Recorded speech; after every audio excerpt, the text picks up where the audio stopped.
Hi, everybody. This is Chris Long, and we are live in Canvas Live with what's new in Canvas update for you for the back to school fall 2016-2017 school year. And I've got an all-star team here from the Canvas community that I want to introduce you to, and we'll get right into sharing the new features and explaining a little bit more about them. So first off, a little bit about all our presenters here. My name, I mentioned, is Chris Long. I'm the EdTech coordinator at Huntington Beach Union High School District in Huntington Beach, California. We're also pleased to have Ken Black with us. He's the Associate CTLE Director of Learning and Technologies at Dominican University. We have Adam Williams, who's an Instructional Technology Specialist at Coconino Community College in Flagstaff. We have Ryan Silhammer, who's an instructional designer at the University of Central Florida in Orlando. And we have Kristen Lundstrom, who's a visual arts teacher and tech integration peer coach at the De La Salle High School in Minneapolis. And then last but not least, we have Stephanie Sanders, who's a Canvas coach and trainer, and you definitely will see her in the Canvas community. And B-Rai Sitz, and she's the community manager at Instructure. Before we get started, I just wanted to point out that we have a short URL, bit.ly, and then /canvasfall16. If you go there, you'll get basically the access to these Google Slides. And then if you have any questions throughout this presentation, throughout this session, and even afterwards, I'd encourage you to go to this link right here, which is a direct link to the Canvas community for this event, and there's a comment spot on the bottom. So if you go on the bottom there and enter your question, all of us will be jumping in there immediately after this session, and then in the days to follow as well if you have any questions.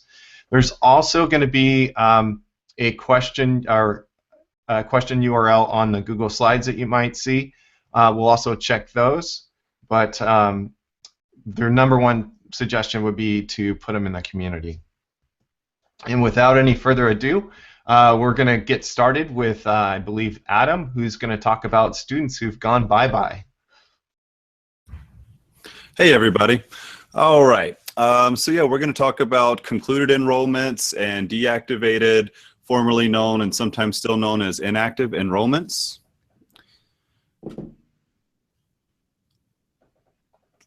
All right.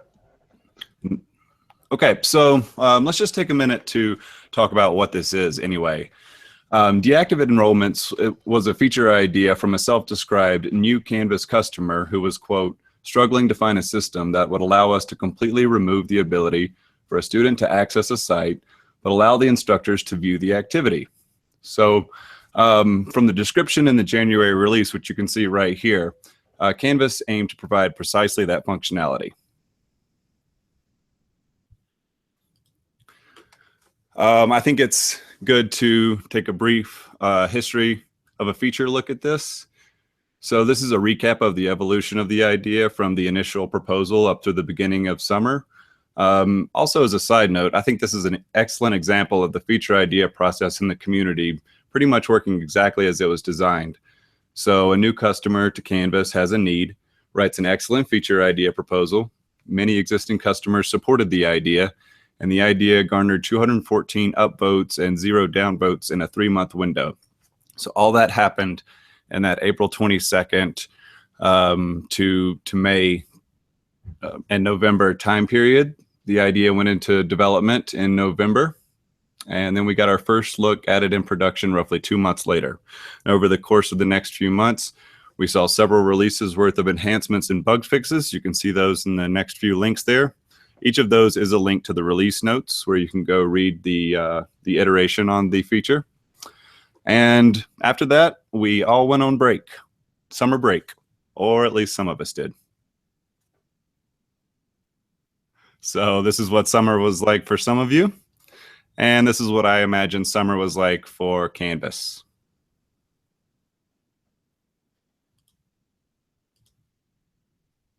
All right, so let's talk about what's new, what we're really here for.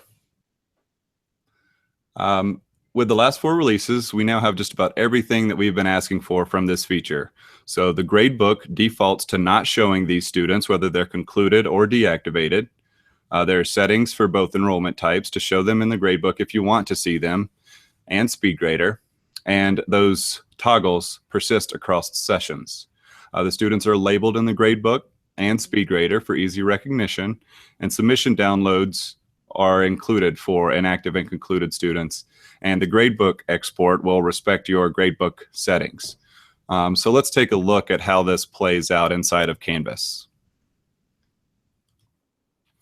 So what you can see here is one of the gradebook setting toggles.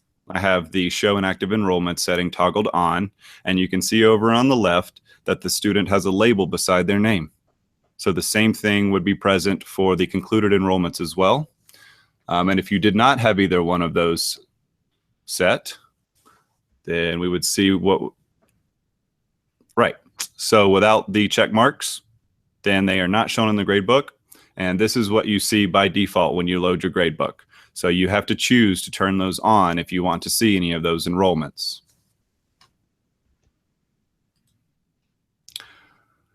So in SpeedGrader, you'll see a bar across the top, and it'll have a little notice and a label to let you know that you're viewing an inactive or a concluded enrollment.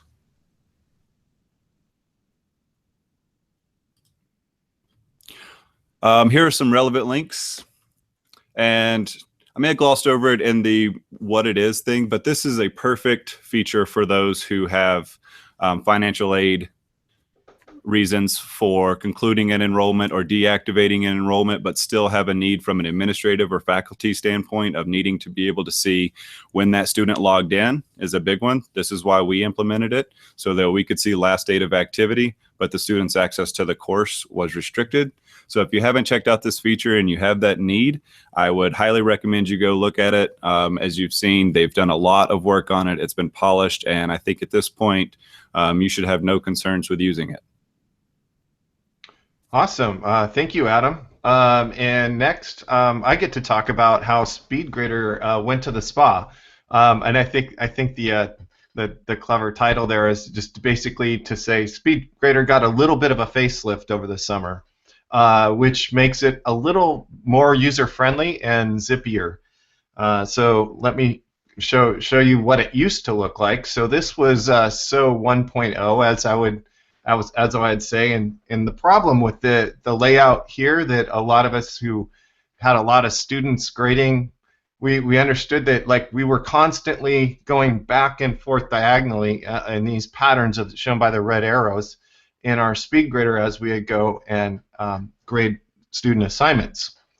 So with the new redesign, we've got a much zippier feel to it and a better ergonomic, if you will, workflow, where over on the right you can see that the student name is right there, and it's right by the grade, and you can go left and right and scroll down there, and then over on the left you have some settings. So they're calling this SpeedGrader 1.25 or SpeedGrader 1 1/4. So you can see that you have the navigation left and right there. Go to previous and next student. You can see with the drop-down menu there by the student, you can show everybody in your course, or you can also use the section filter, and you can show just period 3 or period 1 or what other sections you have there. And then there's also some nice icons over there on the left, and I'll just quickly go through what those do. That's a link to your gradebook, so that'll open up the gradebook. This is a way for you to mute the assignment while you're grading, so the notifications don't go out. This is a very cool link. If you've never clicked on this, it used to be a little eye, and it was like, what does that do? Well, this is the keyboard shortcut. So if you wanted to know how to go from the previous and next student just using your keyboard without using your mouse, those keyboard shortcuts are in there, so you check those out. This is a link to the help, report a problem, and guides. And then this is your SpeedGrader settings. So like whether or not you want to see the students' names and things like that is found in those settings. And then last but not least, Canvas has got your back. How many times have I typed out a comment to a student and then I, either had to walk away or I went to the next student and I forgot to hit the submit button? So Canvas now automatically in SpeedGrader saves the comments that you were working on, and this is an animated GIF of what that looks like. So you can see this yellow comment right there was saved, and I just hit submit and hit OK, and then it posts the comments. So that is a really, really cool feature, and I know will save us out of some grief, right, as you're giving students comments. And some related links for more information on this is found right here. You can see in the Canvas Studio more about the SpeedGrader facelift project, and then the August 6th release notes have some detailed notes on the UI updates that I showed. And next we'll kick it off to I believe Ken, who's going to talk about assignments in a knot. Thank you, Chris, and thank you, Mirai, for the clever title. I can't take any credit for that title. The issue on the first slide is how we can assign students comments and even grade from a rubric without actually scoring against them, if you will, within the grade book. And on the first slide, this is represented by a brand new checkbox that is on the assignments page. And I think, Chris, did you advance to the next slide? I don't. Yes. Sorry okay, there we go. Nope, that's okay. So here's what creating a new assignment looks like. You can type in a point value, but that new checkbox, do not count this assignment towards the final grade, is what this part of the presentation is about. Previously, if we did not want to grade something, we had, and still have, two options. You could give it a point value of 0, but the problem with that scenario is that if you did want to type in a grade, it would essentially be extra credit. And that's, in fact, one of the recommended ways to give an extra credit assignment in Canvas, is to create an assignment worth 0 points, because any grade you do type in will just get added to the point total. If you wanted to work around that, you would have to have put the assignment in a weighted group worth 0% if you wanted to use rubrics and a comment and so on.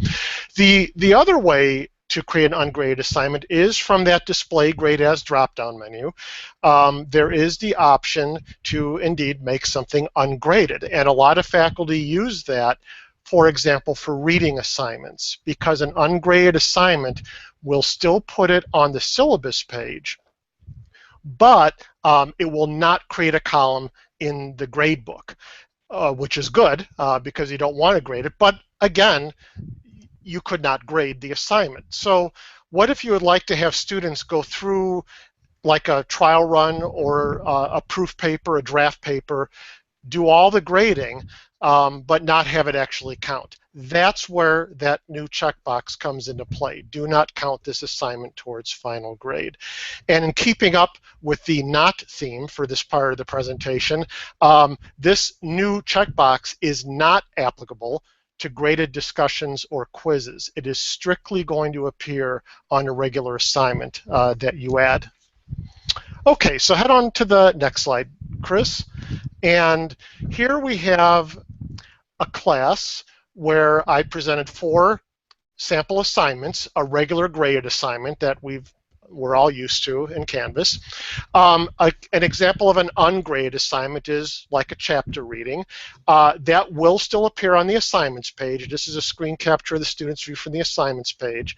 They will see it, they just won't submit anything. A typical assignment worth 0 points could be an extra credit reading.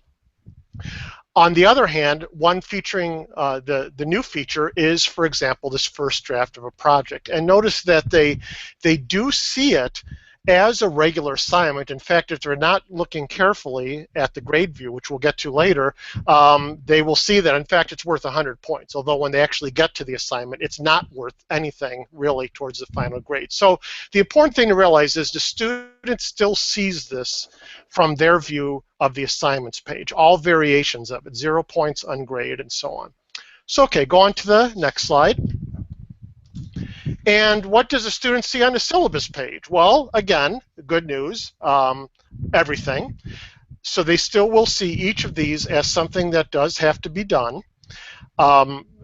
Now, someone did ask in the community when this was introduced, does it appear on the to-do list? And thanks actually to Aaron Hallmark for reminding us that it only is going to appear on a student's to-do list on the dashboard if it requires a file submission. On the other hand, it will always appear on that coming up sidebar on the right-hand side. But each of these various types of assignments, ungraded, will appear on the syllabus page. And so what's your view of the gradebook? And go ahead on to the next slide. So here's an example of a grade assignment, homework 1, an extra credit reading that I added a couple of our students' point values for, and the first draft of a project. And you see that indeed, in the total column, that grade from the first draft of project, which was with that checkbox, isn't counted on the total. So it's working as advertised. And in case you're as bad as I am with calculating percentages and seeing things on the next screen, just to help those fears, I reverted to a total column instead of total percentage, total points. And you look at the total points, and in fact, the first draft of project, where I enabled that checkbox, it is not counting at all towards the final grade. So it's worth a massive 100 points, not affecting the final grade at all. And finally, on the next slide, here is, most importantly, how the student is seeing things. So with that new checkbox enabled, an assignment not counted towards the final grade has kind of that exclamation point icon that you see next to the comment word balloon. So they see a score, 89 out of 100 points. They see the comment balloon, and they see the rubric. It's just simply not being scored. And that is the really cool thing with this new feature. It looks, acts, feels exactly like a real assignment, only it doesn't count towards the final grade. And one final note here, this is a good workaround for the issue of students not being able to view your comments in the Crocodoc version of a file submission. When students, let's say you have a paper and they submit a draft, if they resubmit to the same assignment, all those comments that you put on Crocodoc, and I'm talking Crocodoc alone, not the side comments, only Crocodoc, it's as though they don't exist for the student, because once a resubmission occurs, to the student's eyes, that new submission overwrites the older submission. And that is a kind of an issue that's been in the Canvas community for a while, but now with this new feature, you can do Crocodoc comments, you can do everything, and just leave it, and if you want a second draft, you just create a new assignment that doesn't count towards the final grade called second draft of project. And that way students will always see your Crocodoc comments. Yes, they could have saved them, but many will not. And on the final screen, we have a list of various links to the community. I don't like to toot my own horn, but the very last one is a comparison chart that goes over some of the ins and outs of whether it appears in the grade book that I posted on the community as a document. The others are from the guides. Thank you. Yeah, thank you, Ken.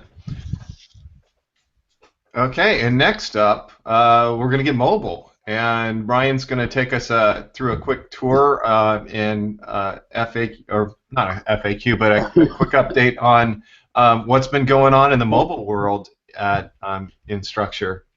Good afternoon, everyone. I've been a little under the weather, so my voice isn't 100%. So I'll see how far I can go. I'm going to talk a little bit about mobile right now, and there isn't a lot of updates, so this shouldn't take too long, but we'll get a little bit further in as we look at it. So if we can move on to the next slide. So what's new? So first I'm going to start off with SpeedGrader, polls, and magic marker. And what's new is there really is nothing new. SpeedGrader, there's some work in the future to enhance annotations, especially on the iOS side. So maybe you can use third-party apps or something similar. But polls and magic marker haven't had any updates. So if you are looking for new updates, they actually haven't happened. So that's it for these three. So let's talk about the main app. We're going to call it the red app or whatever you want to call it right now. So Android is now at 5.4.2. Over the last few months, there's been a few bug fixes, and there's some language selection stuff that's been added, but it's very minor. There's been a little bit more work done on iOS, which is now at 3.14.2. The first one is multiple grading period enhancements. So essentially in the assignments page or the grades page, students can now filter assignments grading period. There's been some minor UI changes. You'll see that in the dashboard, to-do list, notifications, and the profile page. They're very minor, but it's just making the interface a little smoother. The next thing is there is a change to the Canvas pages style, and I'll show that on the next slide, but just want to mention that now. And then there's been further enhancement of or support of mobile CSS inside of the native app. And I'm doing a Canvas Live presentation next week talking about how you can use that and ways to take advantage of using mobile CSS directly into the native app. And there's been bug fixes as well. Was a long list of bug fixes, and if you want to know all of them, if you go into the iTunes store, you can see the long list of bug fixes. So here's just a quick preview of not preview. This is what the change to the Canvas mobile pages on iOS. You can see on the left side, there used to be kind of a gray border in the background. The headers were a little bit more bolded. Now if you look on the right side, you'll see that the gray border is gone and the headers are a little more muted. So it's not a big change, but it's the first time that the Canvas pages have changed in a few years. So it's just something that I wanted to kind of make sure that you saw. So just looking forward briefly, so if you went to InstructureCon or if you didn't, there was a big discussion from the mobile team of, how do we make mobile apps that are more useful to more people? So they talked about these realities of Canvas is really large and has a lot of things. They compare it next to a little house, or Canvas is really large compared to a house, and screens are small. So you can only do so much with these small screens, and then people are different. So you have these first two where Canvas is big and screens are small, but then you also have this other mix of everyone wants to use it a little bit differently. So let's focus on, you can go to the next slide, we'll focus on the people part. So you have a teacher saying, hey, I want to facilitate this course. And I have a student that says, hey, I want to take this course. Then you have a parent that wants to support the course. So they broke it down to these three distinct roles right at this point. So, so they decided the best way to go and tackle this is through role-based apps. And if you can go to the next slide. So, so what we're looking at moving forward is the red app that we have right now, the main Canvas app, will be rebranded at some point Canvas Student. While they work on the, that probably will happen when the teacher app comes out. They're working on a teacher-focused app to try to relieve those pain points of where a teacher needs to run to a computer and be able to do the most common things. It isn't going to satisfy every situation, but it should do a lot better than the current app does right now. So this should be available in 2017. Right now they're going around to different campuses, getting feedback. I'm sure you'll see some focus groups in the community. So if you're a teacher, I definitely would suggest that you give input on that part of it. And then the last one is the parent-focused app. And the parent-focused app is something that is available now. And with that, I'm going to leave it to my good friend Christian Lundstrom to talk a little bit more about the parent app. Hi, so as Ryan said, Canvas Parent is kind of the big announcement as far as mobile goes. It is in an open beta stage, and institutions need to decide to opt in through a feature flag that your Canvas administrator can either turn on for everybody or it's off for everybody. So make sure that's a discussion that you have before opting in. Let's take a look at the next slide. Here's the interface when you sign in, and it's a nice view of all of the courses in a student's list. And for each course, parents can see the course names, the syllabus, and the assignments right from this page. The scores that are displayed are going to be that match the course settings that each teacher has. So if it's with a letter grade, if it's just percentage, that's going to dictate what is displayed here. Go ahead, next one. With the week tab, it's going to default to the current week, but you get a week view at a glance and see all the updates of the submissions from your particular student. Missing, late, submitted, but and it's graded. The different icons make it very easy to navigate.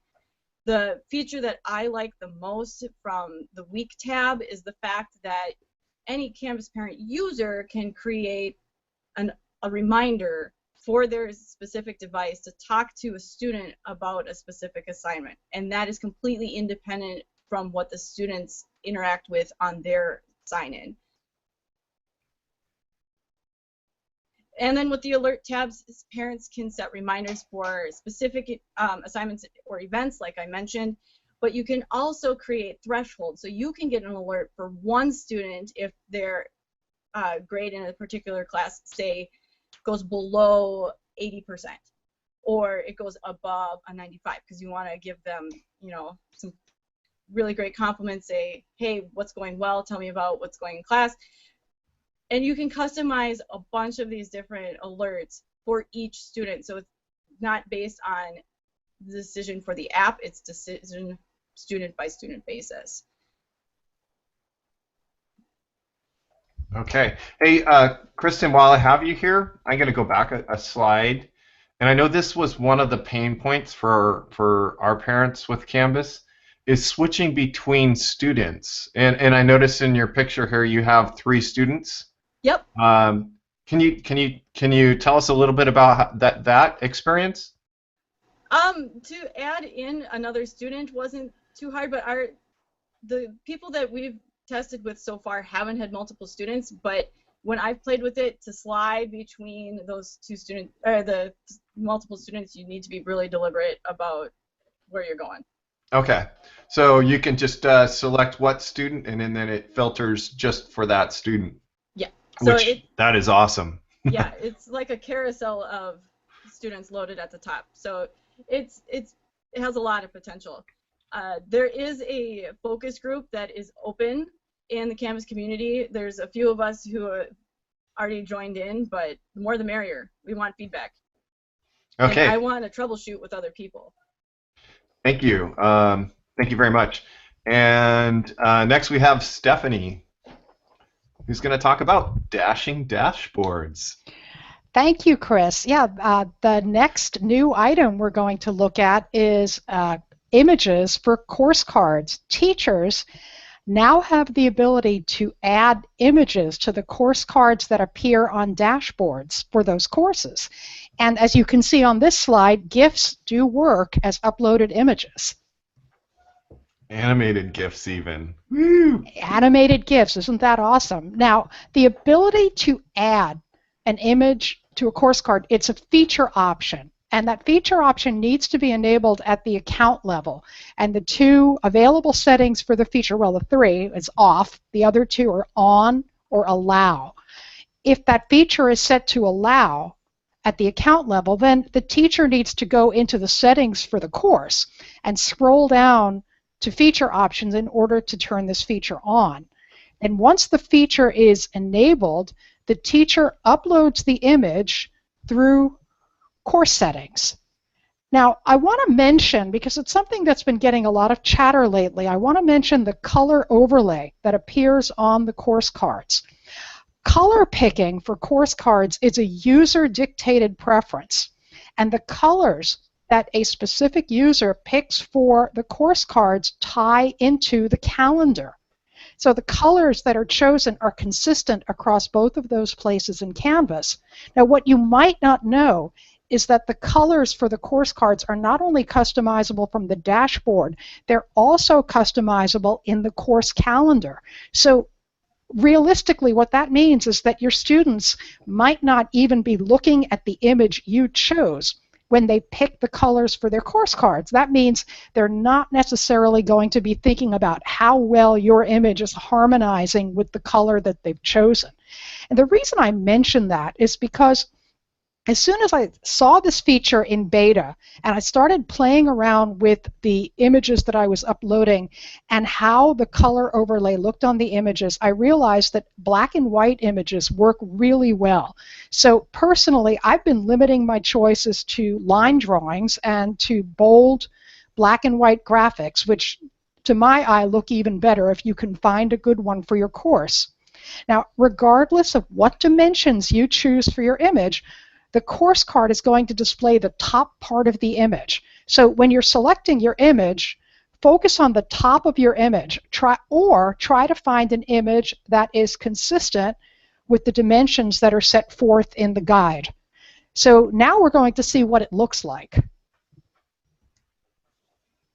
So these are what images on the dashboard will look like, and you see I've chosen very simple line drawings, and the top part of the drawing that I selected in each case is displayed on the course card. So that's what it looks like with the color overlay that is, again, the user preference.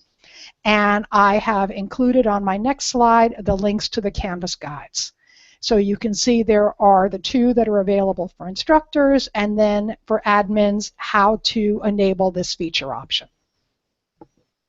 Thank you very much. That's definitely helpful, especially the part with the selecting the images in the right dimensions. All right. And then I believe we're going to B-Rai, who's going to talk about a little bit about some Canvas Commons updates. So over the summer, Canvas Commons had a few updates as well.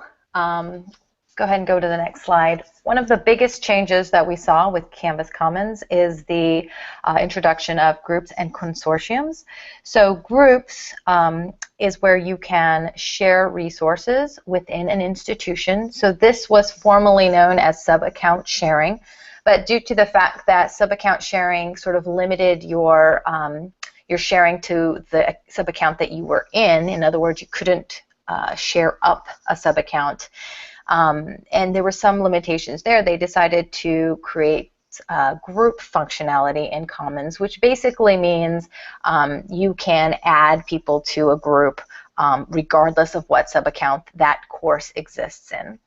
So that was a new addition, and along with that, just before that actually, consortiums was also an addition to Canvas Commons, and consortiums allows users to share across institutions. So if you had separate Canvas instances and you wanted to share some resources within a different, with a different school or district wide resources, things like that, consortiums would allow you to do that. And both of these are admin functions. If you're an admin of Commons, you'll be able to sort of set up consortiums and set up groups in order to effectively share resources among the right people and schools. If you go into the Commons interface under the Admins tab, you'll see a tab for groups where you can create groups that way or search for existing groups within your institution. And if you go under consortiums, that's where you can add and create new consortiums with other institutions. In addition to consortiums and group sharing, the filter page in Commons was also updated. So now as you're going through and searching for Commons resources, you can filter by a specific consortium and you can filter by a specific group. And also a new update in Canvas Commons is the ability to import a resource into multiple courses. So rather than importing a resource one by one to each individual course, you can now sort of select the number of courses, individual courses, and checkbox all the courses you want a specific resource to be imported into. And also, in addition to that, if you don't want to import, you have the ability to download the specific resource as well. And that means every single type of resource is included in that download. So before, it used to be just that you could download like a file or an image or a video, but now you can download courses as well and other resources in Commons, not just limited to files and images. We added an additional feature, not over the summer, but just slightly before the summer started, at the end of the semester last spring, the ability to request a community review. So if you had were sharing a particular resource publicly to Commons, you would be prompted to tag your resource with community review. That way, when people sort of search Commons with that tag, all of the resources that show up with that is sort of a subtle way of saying, yes, I'd like people to review my resource that I've shared because you're working on it or you're wanting feedback. So just by tagging a resource with community review will allow you to look at the resource and give some feedback for the user who's sort of requesting it. So all of these processes and how to set up groups and how to set up consortiums, importing and downloading resources, and how to leave a review for a resource are included in the Commons guides. And lastly, as we kind of conclude our updates today, just a sort of a friendly reminder of the resources that we have in our community. This entire presentation couldn't have been possible without the resources and the people that we have in the community. So it's important to note that, please leverage the community and utilize the resources that are in there, network with others, and collaborate on either projects and presentations like these, ideas. Adam earlier was talking about how a future idea kind of sort of was pushed through and evolved, and Chris was talking about how this presentation came together with everyone in the community kind of jumping in and putting their stamp on this presentation. So the community is just full of resources, whether you're just looking for an answer, wanting to share an idea or submit an idea, or collaborate with like-minded people in groups. Of course, in the next slide, Canvas Live, this platform that we're presenting this presentation on, got an upgrade as well. Go ahead, go to the next slide, Chris. So what we've done and what was different for those of you who haven't visited Canvas Live before today, we used to present a bunch of webinars and deliver a bunch of experiential hands-on courses and workshops, and now what we've done is we're still going to be doing that, but we're opening up to users in our community so that they can present and deliver events just like Chris is doing today within the community. So hopefully that'll allow more people to get online and share in real time. And we've also included or added to our community a live chat component, which you can find in the Canvas Live space as well. And so this is another opportunity for people in the community to communicate in real time, whether you're working on projects, whether you want to really quickly troubleshoot something. A lot of the behaviors that we're seeing here in the chat room sort of translate back into the community. Someone will ask a question where someone else will post the resource or the blog post or the guide to answer that question in the chat. And things like this presentation was done in the chat rooms as well, as we were real-time collaborating on this project. So there's a lot of opportunities here to meet new people and network with others in the Canvas community to bring, to become better Canvas users, really. Okay, awesome. And then I just wanted to throw out this link again. This link will get you to the slide deck, this Google slide deck, and the intent in making this, everybody just kind of added their own pieces to this, but the intent is you can personalize this. You could use this as a template to personalize if you need to deliver a what's new in Canvas session to your staff live or via webinar. Feel free to personalize this and edit it, and also point people to the event page, which will have the YouTube video of this archived for you.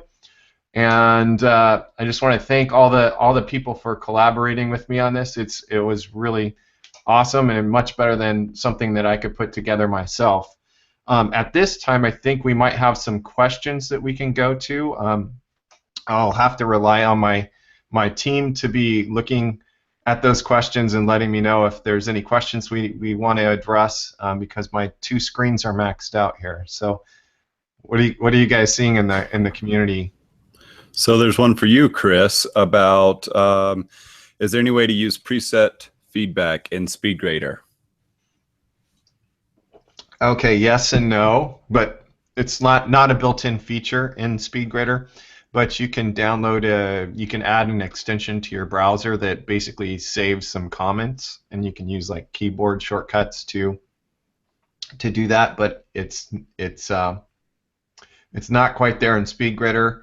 If you are doing freeform comments as a rubric type in SpeedGrader, the freeform comments do save within an assignment, so that might be helpful as well.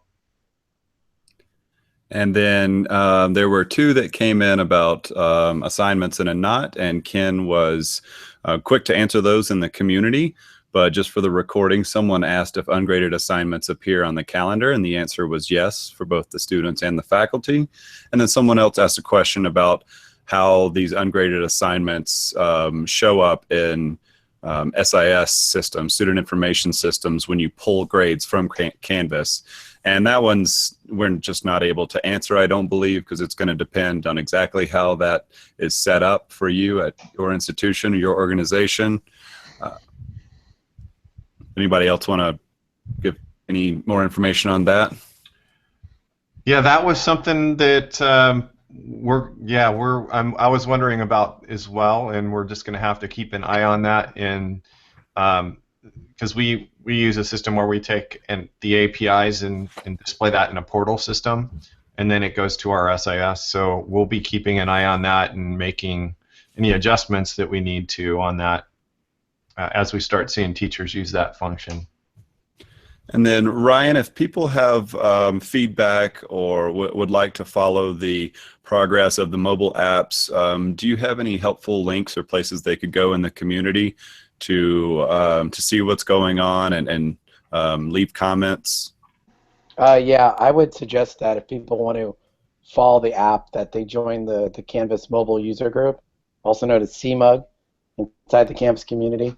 That's where there's a lot of discussion about Canvas mobile stuff going on, and also it's monitored by the project manager of the product manager of mobile and some of the mobile engineers, including myself and Kristen. We're always looking at it and communicating, so that's the best place I would say to start. Great. Speaking of you, Kristen, can you help someone who had a question? They wanted to know if the parent app could be used just for internal use. They don't want to turn it on. They say, we completely restrict parents from seeing inside our LMS. However, we have our Dean of Academic Support and faculty advisors who need the parent role to help support our students. That's a really good question for the focus group.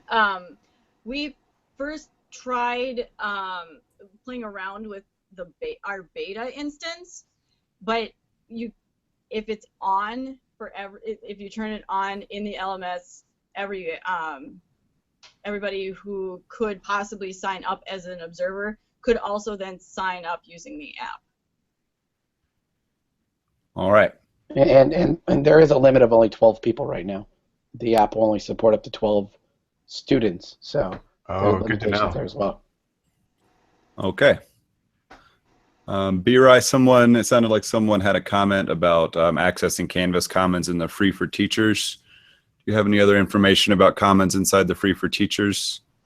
Commons should be open and enabled under the Free for Teachers. So if they go into the Free for Teachers and click Commons, they should be able to access it. Okay. Let's see. Can we view Commons content before importing? That's a very common question. So I do know that they are working on better previews. Right now, there is not the sort of preview that I believe most people are looking for. So I would say stay tuned for that one. Personally, I set all my faculty up with Sandbox when we start out their training, and then I advise them to import that content into their Sandbox and check it out there. Right now, I think that's the best workaround for previewing Commons content.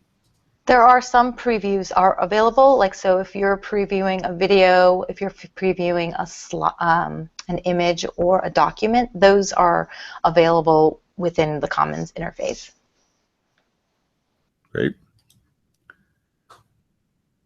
Someone said I do not see only me as a share option in Commons anymore. Was that removed? I believe that's still there, as far as I know. And then somebody else just asked, what is free for teachers?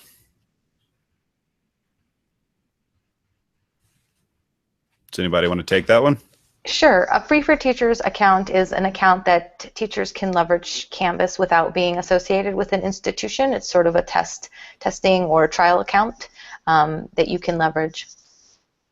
So some people, it doesn't necessarily always come with all the functionality of a Canvas account, and it limits you to some features. And some, as a teacher, you are limited to the administrative session, sort of the admin settings that's sort of been globally created for that instance of Canvas.